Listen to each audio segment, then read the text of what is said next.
If a person from the 1800s showed up in Minnesota today, they'd have a lot of questions, but one of them would be, where have all the goiters gone? Lucky for them, the letter of the day is I, and we're going to talk about iodized salt. Over 100 years ago, many people around the Great Lakes regions had iodine deficiency, and so we were actually called the goiter belt. How does that work? Well, iodine is a critical element that allows your thyroid to make thyroid hormone.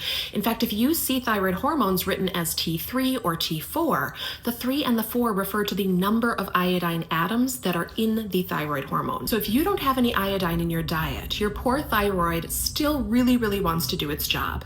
And the pituitary gland still signals the thyroid gland like, hey man, we don't have enough hormone floating around. So the thyroid works and grows larger and larger, and you end up getting a goiter.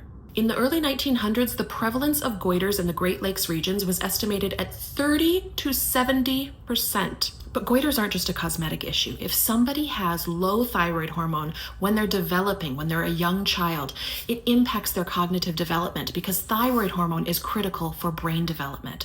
So the addition of iodine and the addressing of iodine deficiency has been the single greatest worldwide intervention to increase IQs globally. While iodized salt was initially proposed in the early 1900s, it took a long time for this to be adapted on a grander scale. These days, fortunately, iodine deficiency is rare in the United States, but is still seen in other areas of the world. Last interesting tidbit is that health organizations have had to be really careful about how to introduce iodine to iodine deficient areas, because if you have a really large thyroid gland that has been trying to work for a very long time, and then all of a sudden you give it the ingredients to do what it's supposed to do, people can get hyperthyroid and actually get thyroid storms. So as usual, thank you public health officials for doing this in a careful way.